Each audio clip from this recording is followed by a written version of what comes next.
So I will speak about now about hemodynamic monitoring in septic shock. And the question is how to choose. Again, my conflicts of interest. As you know, in shock patients, there are various intricate mechanisms responsible for the hemodynamic failure. Hypovolemia, vascular tone depression, myocardial depression. And for these mechanisms, we have treatments: fluids, vasopressors, inotropes. And you will understand that in many shock states, that there is a combination of mechanisms. And sometimes it is difficult to know which is the most important. And it is important to assess the degree of each component to select the most appropriate treatment. And also, this is our job as intensivists, is to assess the response to the treatment. Another element which is important in the choice of hemodynamic monitoring is the presence of associated ARDS. As you know, now we have many hemodynamic monitoring devices. Many invasive, less invasive, minimally invasive, non-invasive. Many devices, an abundant literature about their validity. Many papers every day are published about the validity of these devices. Sin embargo, el dilema es cuáles utilizar y hasta qué punto. Tenemos ahora muchas variables. Es como un rompecabezas. Podría ser complicado. Así que voy a tratar de darles mi opinión, no solo mi opinión, sino la opinión también de la Sociedad Europea de Medicina Interna, o de medicina, sí, de medicina interna. Uno es de una conferencia de consenso que se publicó en el 2014 y la otra es un artículo sobre la sección cardiovascular de la Sociedad Europea de Medicina Intensiva sobre cómo escoger el monitoreo hemodinámico. Voy a empezar con este artículo. Tuve el privilegio de conducir este artículo. Empezamos desde el punto de que un paciente en choque, hay que obviamente identificar el choque, pero cuando uno identifica el choque hay que hacer 5 cosas al mismo tiempo. 5 cosas. Es bueno porque tenemos 5 dedos. Primero es la evaluación clínica, por supuesto es importante, es el principio de la historia del choque.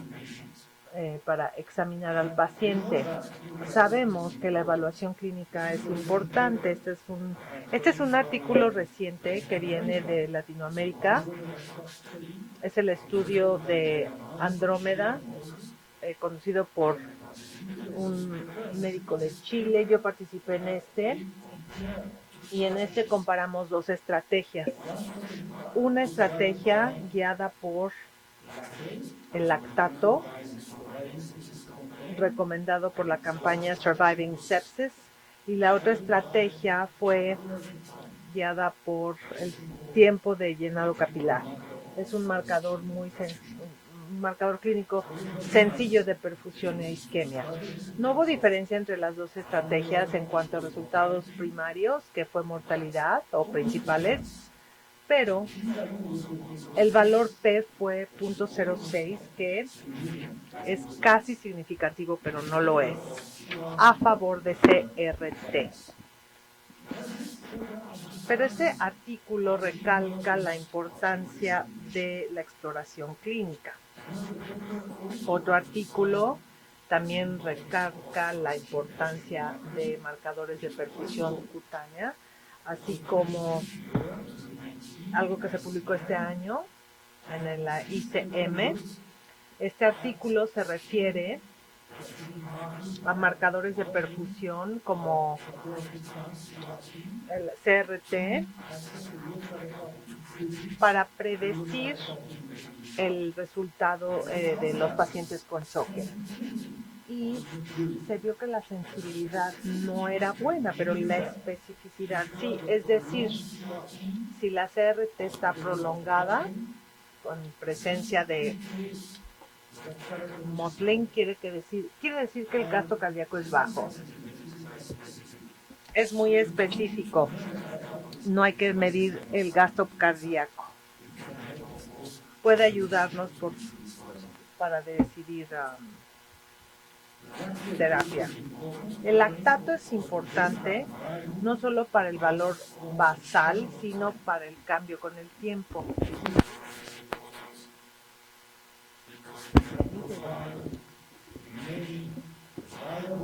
Puede haber muchas variables que son importantes para evaluar la función cardíaca, así como la función ventricular izquierda, así como un catéter venoso central se recomienda en pacientes con choque.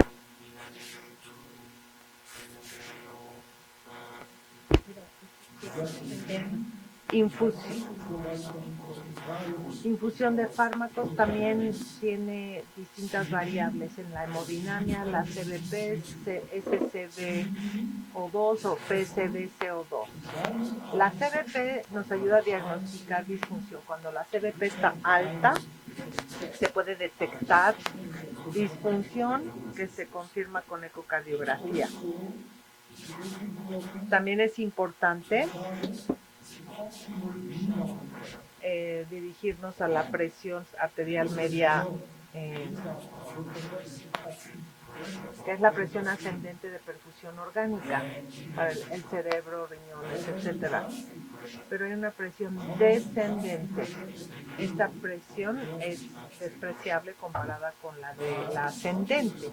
Pero en algunos casos de CBP alto, por ejemplo, la presión descendente es alta y hay que tomar en cuenta esta presión cuando nos dirigimos a la AMD. Esto se ilustra muy bien con este artículo del Reino Unido.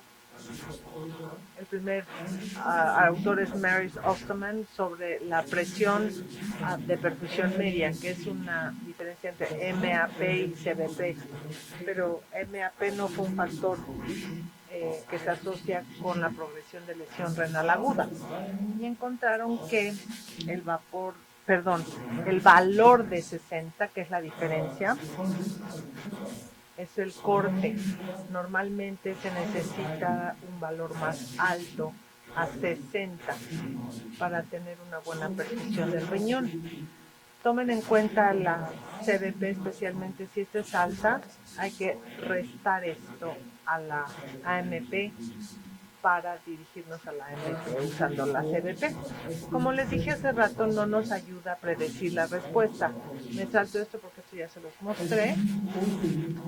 Es importante también, como saben, la SBO2, que es la sangre venosa, porque es SO2 menos la relación de consumo de oxígeno, CO por hemoglobina, concentración de hemoglobina por 13.4.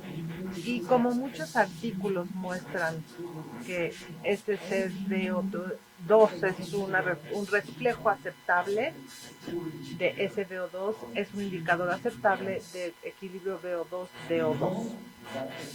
Y ustedes saben que la SCBO2 se propuso como objetivo clínico de este protocolo propuesto por Rivers y Walkers hace muchos años, y recordarán que la SCBO2 fue el objetivo primario de la fase inicial de reanimación comparado con el grupo control. Y recuerden que el grupo de terapia tuvo un mejor resultado en cuanto a morbimortalidad como grupo control. Por eso, durante años, la campaña de Surviving Sepsis recomienda usar SCBO2 para reanimación. en fase temprana de sepsis severa y choque séptico. Pero ustedes ya saben esto también. Esto apareció recientemente en la última versión de las guías de la campaña de Surviving Sepsis. No les recomiendo, no le mencionen SCBO2 en las otras 93 recomendaciones. ¿Por qué? Tal vez por la publicación de 3 centros multicéntricos aleatorizados que comparan la terapia dirigida a metas tempranas, y no hubo diferencia entre la atención estándar en estos 3 estudios multicéntricos aleatorizados. Tal vez es la razón por la que las guías de la Surviving Sepsis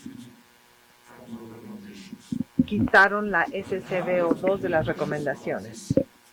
Pero hay que ser precavidos porque los pacientes estaban más enfermos que en el estudio River. La SCBO2 promedio ya era más del 70%, la meta.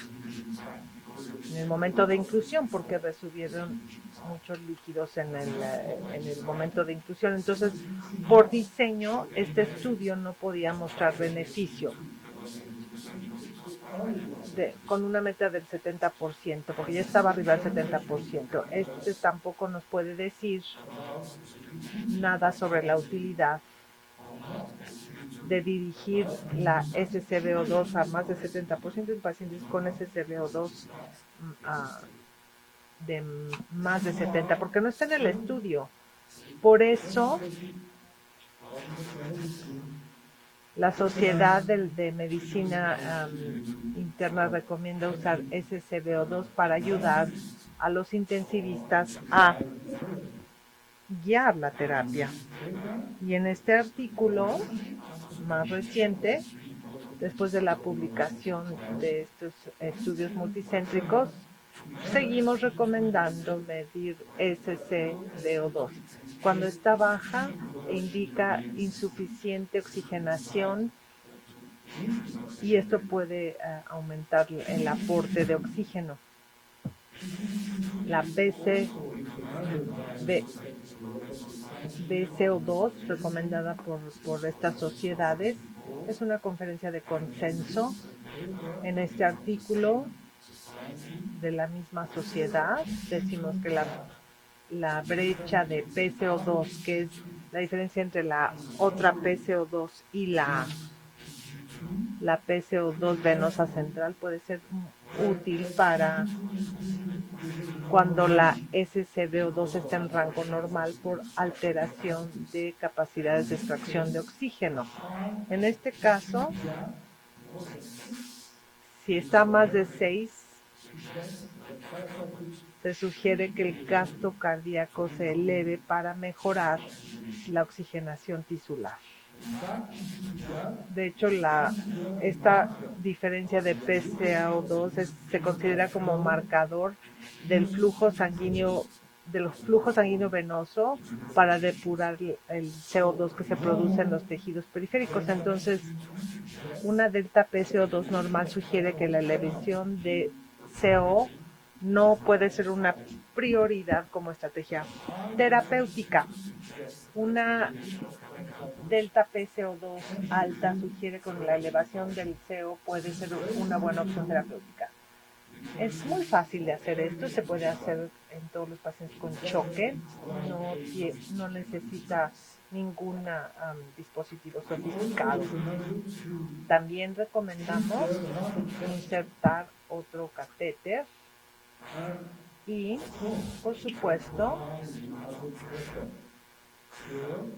nos muestra la curva de presión con la sistólica, que es un buen reflejo de la postcarga, la presión arterial media, que es importante para reanimar pacientes con choque, pero no se les olviden quitar la CDP. La presión diastólica, que es un buen reflejo del tono vasomotor y un DAP bajo se debe principalmente a un tono arterial deprimido, así que es fácil detectar el choque cardiopléjico y decidir dar un vasopresor. La presión de pulso es diferente entre la presión sistólica y diastólica, y esta presión de pulso, cuando la presión está a 30 milímetros de mercurio, sugiere que el volumen está bajo porque la presión de pulso se relaciona directamente al volumen por latido. Así que ya tienen mucha información, pero también pueden utilizar la forma de la presión, de la curva de la presión. Como les dije hace rato en mi plática previa, podemos ver la variación en la ventilación mecánica de la presión de pulso o variación de la presión de pulso. Cuando esta es alta se asocia con menos respuesta, o PPD que se asocia a respuesta o una respuesta baja. Es marcador de respuesta en pacientes con choque séptico, pero hay muchas limitaciones en estos pacientes. Otro es volumen circulante bajo, y les propongo que usen el reto de volumen circulante. Es el reto del volumen circulante que les puede ayudar a predecir respuesta libre. Esta es otra confirmación. Entonces, en ese momento ya tienen mucha información: evaluación clínica, lactato, ecocardiografía lo antes posible, más CBP, más la brecha de PCO2, presión. Es muchísima información. Ustedes pueden decidir. Si no hay CIR asociado, ustedes pueden decidir y pueden proponer un tratamiento. Si el paciente responde positivamente a este tratamiento inicial, pueden continuar con el monitoreo hemodinámico sencillo o básico hasta que se resuelva el choque. Si el paciente no responde de manera positiva al tratamiento que propusieron inicialmente, tienen que irse hacia unas tecnologías de monitoreo hemodinámico avanzado, por ejemplo, sistemas de difusión o un catéter de la arteria pulmonar, especialmente en disfunción de ventrículo derecho detectado con el eco. Es más complicado hacerlo después, o sea, una situación compleja. Este es un panel de expertos que proponen irse directamente a las tecnologías de monitoreo hemodinámico. Este sistema está conectado a los pacientes mediante 2 catéteres de uso central para inyección de bolo frío y hemodilución, para registrar los cambios en la temperatura de la sangre inducidos por la inyección de bolo frío, y también para monitorear la presión arterial. Este sistema puede ofrecer el gasto cardíaco usando 2 técnicas. La primera es la termodilución, gasto cardíaco intermitente. El segundo es análisis de control de contorno de pulso con gasto cardíaco continuo. Pero el interés de la técnica no solo es medir el gasto cardíaco, es para ofrecer otras variables importantes. Por ejemplo, el sistema nos da volumen global, que es medición de la carga cardíaca global. También ofrece CFI y GEF. CFI es índice de función cardíaca y GEF es fracción de expulsión global, que son buenos marcadores de función sistólica. También nos da el agua extravascular, que es medición cuantitativa de edema pulmonar.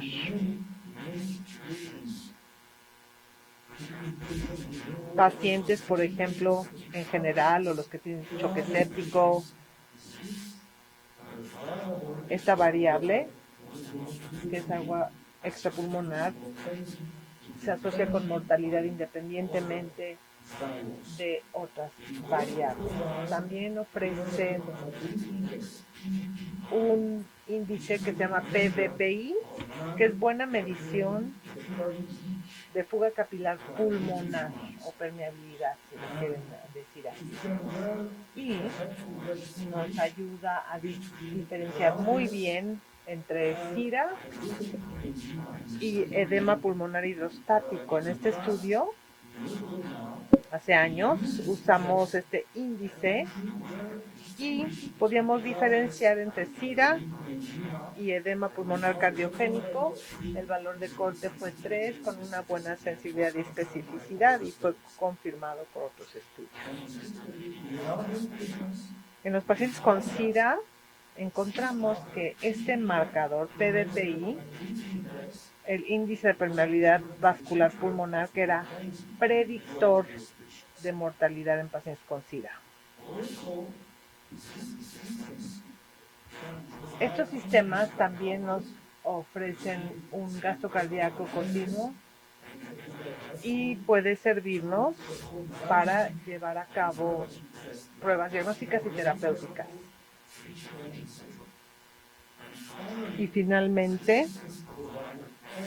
esto nos ofrece también SBB y PPD para una guía y administración.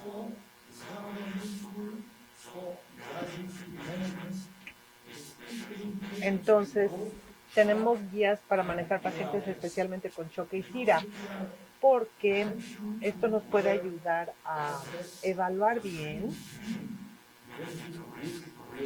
la relación riesgo-beneficio de la infusión de líquidos.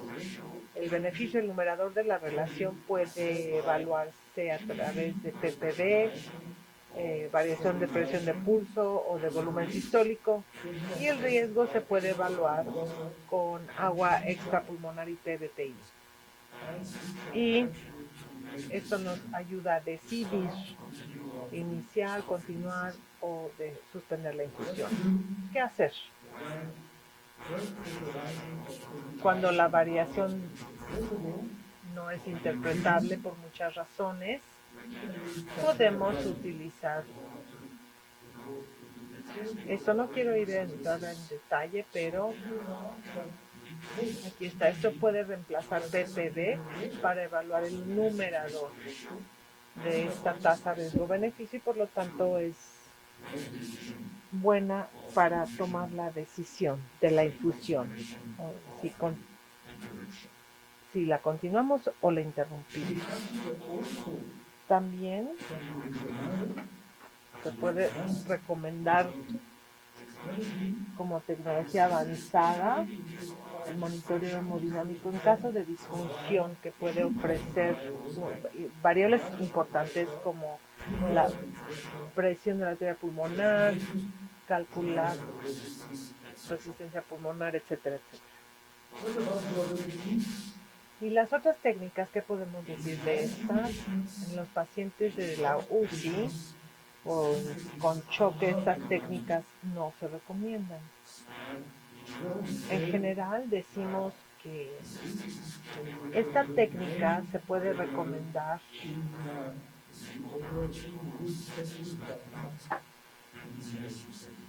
en quirófano, pero no en UCI. Quiero terminar mi presentación dándoles un ejemplo de reanimación de un paciente con choque séptico. Paciente que presenta choque séptico, proponemos infundir 10 milímetros de cristaloide en la primera hora. Podrían ser 45 minutos, 60 minutos, pero no es un volumen fijo, tasa de infusión. Esto podría ser mayor. Ustedes pueden aumentar la tasa de infusión si tienen sepsis abdominal, que se asocia a hipovolemia más profunda, o si tienen moteado tiempo de filtrado y volumen por latido bajo. Por otra parte, pueden disminuir la tasa de infusión si hay exacerbación de la taquipnea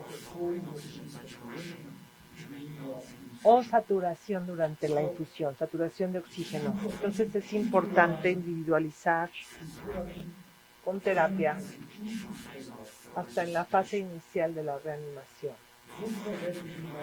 No se olviden de la epinefrina si tienen una presión diastólica baja, e independientemente de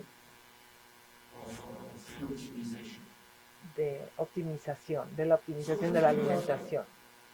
¿Qué hacer después? Pueden preguntar, bueno, persiste el choque, hay que confiar en la ciencia clínica, en el lactato, etcétera. Si es así, si persiste el choque, traten de optimizar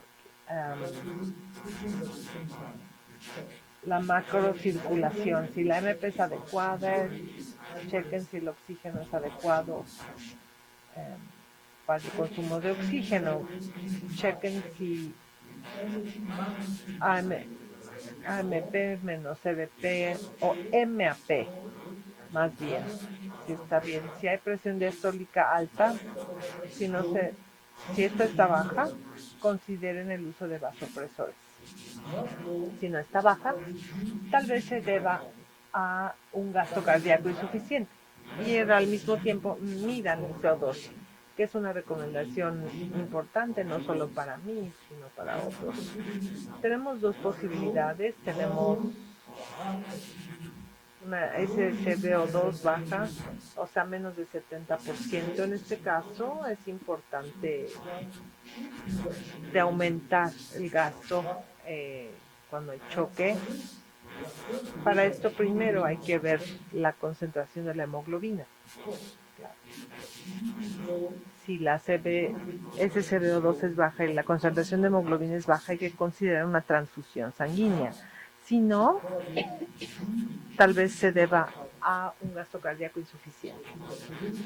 Dos posibilidades: contractilidad insuficiente o precarga insuficiente.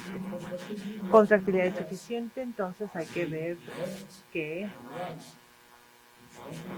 la función ventricular izquierda y derecha usando ecocardiografía, si tienen una función ventricular izquierda o derecha alterada, vayan con nosotros para que empiecen a usar inotrópicos. Para esto la pregunta debe ser: ¿hay que infundir líquidos? Como les decía, usen sus variables dinámicas para evaluar las respuestas. Este es el numerador de la relación riesgo-beneficio de la infusión con líquidos. Y el numerador, en caso de SIDA especialmente, hay que ver a CPOP o agua, si utilizan sistemas de dilución. Estos son parámetros de sepsis. Y pueden así evaluar fácilmente la relación riesgo-beneficio de la infusión y pueden decidir liberarse o no. ¿Y qué pasa con 70 y 78%, por ejemplo? Vean, PCO2 a la brecha, si tienen una brecha alta PCO2 o normal, más de 6 milímetros de mercurio, quiere decir que el gasto cardíaco no es suficiente y tienen que pensar exactamente igual que hace rato. Si la brecha de PCO2 está alta, si no está alta, no son buenas noticias, porque quiere decir que no se puede hacer nada con los tratamientos tradicionales como inotrópicos y vasopresores. No hay nada que hacer. Es la misma situación a cuando uno tiene una SCBO2 alta. No se puede hacer nada en cuanto a microcirculación. Nada más rezar si eres creyente o esperar la acción de los antibióticos o del control de la fuente. Ya está casi reconstruido este rompecabezas. Siempre falta una pieza, siempre, pero así es la vida, esa es la vida del intensivista. Muchas gracias.